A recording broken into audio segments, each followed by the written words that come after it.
everyone, welcome back to my channel. My name is Danielle. For those of you who are brand new around here, I love to talk all about affordable living and intentional homemaking. And on today's video, we are going to be doing some homemaking. We are going to be doing some cooking for the fall. But not only are we going to be cooking for the fall, this is a collab with my new sweet friend Sam from East Pine Home, and she is going to be baking over on her channel. And we have a giveaway as well. I know, all the exciting things. So without further ado, let's get into today's video.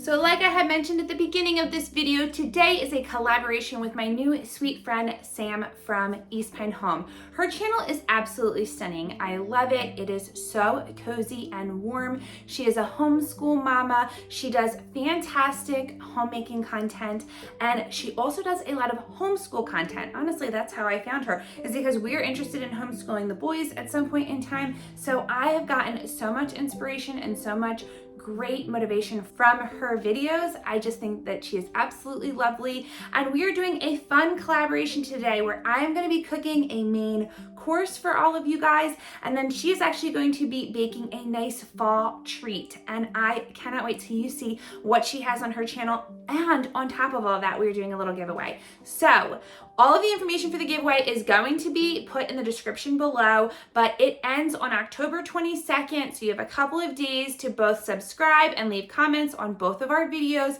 and we will be letting people know after the 22nd at midnight who not at midnight, guys. We'll tell you like a little bit later, but it will close the October 22nd at midnight, and then we are going to let the winner know who they are, and we are going to be sending you a nice pair of oven mitts as well as some baking trays and a beautiful cookbook called Hope's Table with some absolutely delicious recipes in it. I love getting brand new cookbooks because I always like to try new things. I'm always up to see what else I can get my hand on in the kitchen, so I can't wait for you guys to, like I said, get into that giveaway. Check out the description below for all of the details, and definitely head over to Sam's video as soon as you are done watching this one. Subscribe to her channel. Check out the yummy bakes that she is making. Thank you, Sam, so much for collabing with me. I'm so grateful to you.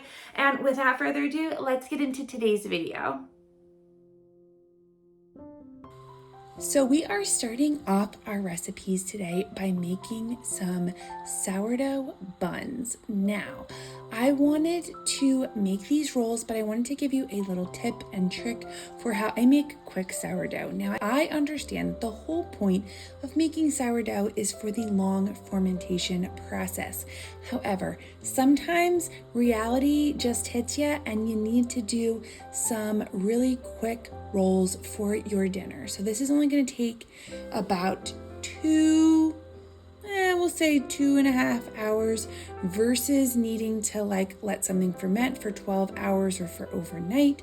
So what I like to do is I take a pack of yeast and add a little bit of warm water to that, and then I'm going to add my sourdough. Now, I'm sure you're asking, why are you adding sourdough if you have yeast? Because for me personally, I love the flavor of sourdough. So even if I don't have enough time for the long fermentation, I still want it to be able to rise. So that is why I'm using yeast and then adding my sourdough so I still get that flavor. I'm going to add some sugar and some butter and just mix that all up, or I'm having my little sous chef mix that up for me.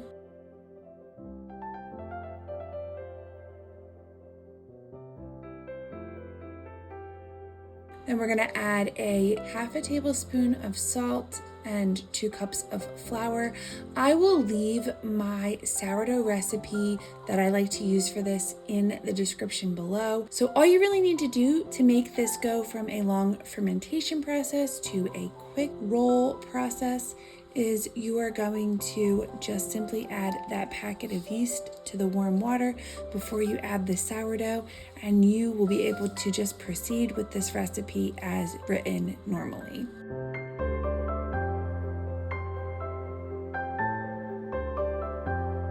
Again, this is something so easy that you can just throw into your stand mixer and then do some other chores. I like to keep it in the stand mixer for at least 10 minutes to really build up that gluten. Sometimes I add a little bit of extra flour just to make sure that it is not super sticky, but this is a very wet dough, so that is totally okay.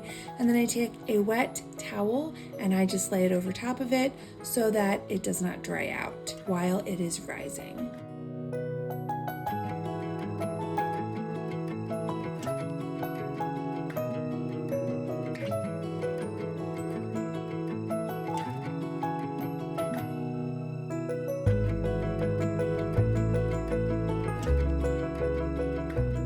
Now, once I have that done, I'm going to start prepping the chili. Now, I'm going to be completely honest with you guys. I did not film my roll making and my chili making on the same day.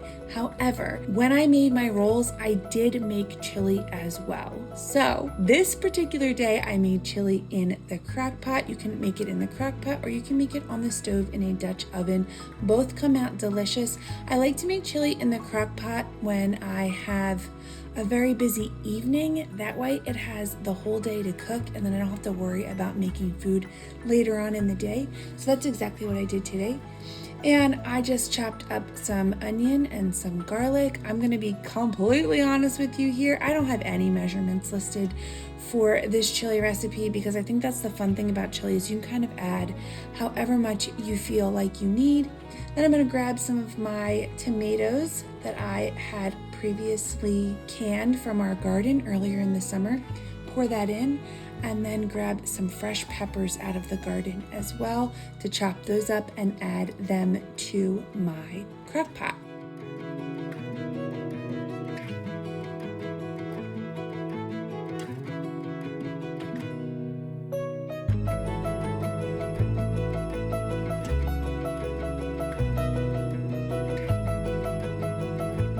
I like to add in some white mushrooms. I like to chop these all up because I feel like mushrooms add a nice thickness and heartiness to chili.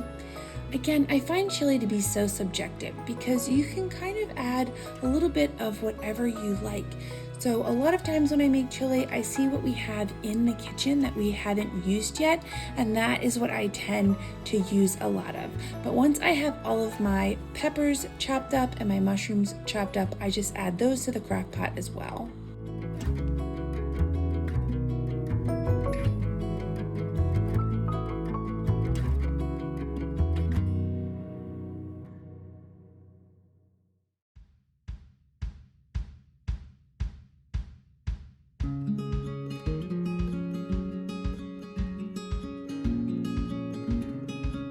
Give everything a really good mix, and then I'm going to be adding the thickening agent, which is the fall star of the show, which is an entire can of pumpkin puree. I thought this was crazy the first time I had ever heard of it, but it is such a wonderful thickening agent to chili, and it gives your chili just such a beautiful taste and texture for the fall season. And then I'm going to proceed with adding all of my spices. I like to add a nice amount of salt and pepper. I'll throw in a little bit of cumin to the mix, some paprika, some Italian seasoning, and then the piece de resistance for me personally, and my secret ingredient for every single time that I make amazing, delicious chili is curry powder. I think that this is probably one of the tastiest things I've ever done to chili. I did it randomly, I want to say a couple of years ago, maybe 2 or 3 years ago now, and now I can't make chili without it. It is so good. Guys, you need to throw curry powder into your chili. Trust me and thank me later. It will change your life. Once I have all my seasonings in, I just let that cook for the remainder of the day. And later on, as I'm getting prepped for dinner time, that is when I will add you can add either a meat or I like to add a plant-based meat substitute, and then 3 different types of beans into the chili. I don't usually add these until a little bit later, maybe about 30 minutes before we're about to eat if I'm using the crock pot, because I don't like my beans to get all mushy if they slow cook throughout the entire day. So they're one of the things I add at the very end.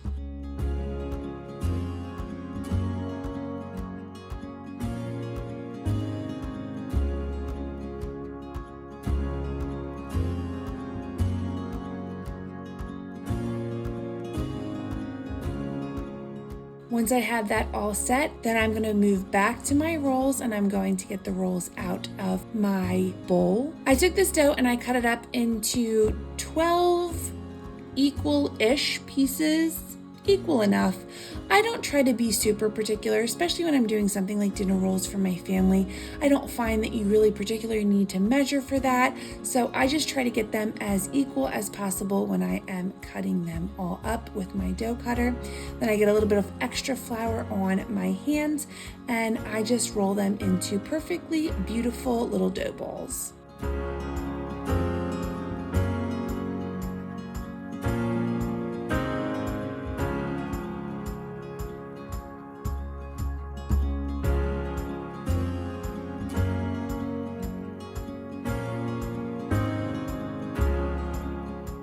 Now I wanted to take a second to talk a little bit about our giveaway. Like I said, we have some amazing fall favorites just for you for the kitchen in the giveaway. So if you want to be a part of that, it is open to just US and Canadian residents.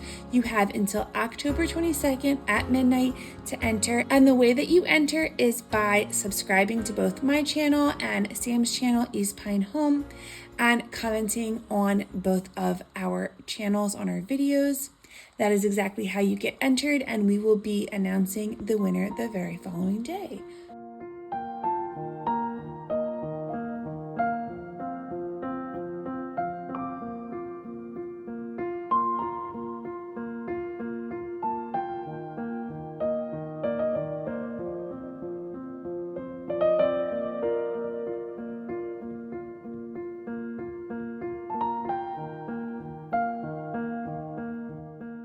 Once you've shaped all of your rolls, you are going to take your wet tea towel again and you're going to place it over top of them on the baking sheet so that they have a little bit more time to rise. I like to leave maybe about 20 to 30 minutes to let them rise. It doesn't have to be that long, or it can be longer, but I find with the quick rising yeast, they rise pretty quickly and evenly, and they're still very fluffy.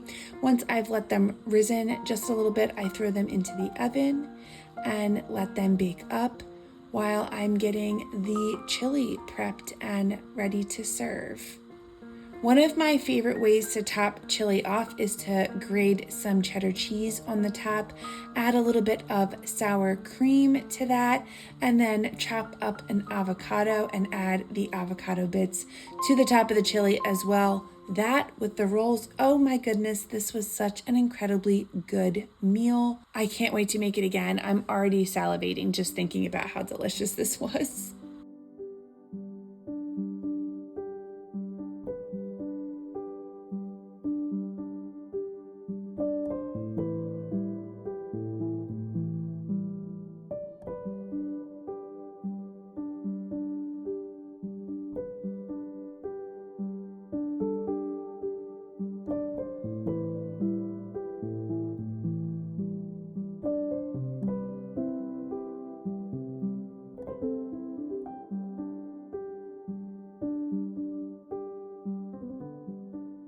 The rolls were definitely a perfect way to top off this chili, and because there are only 3 of us eating currently, actually my little baby just started eating like actual like solid foods, like he had a pancake the other day.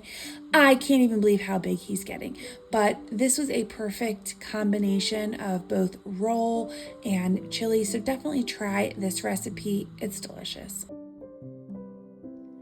So thank you guys again for watching this video. I'm so grateful to you all. I really hope that you love this chili recipe. It is by far one of my absolute favorites.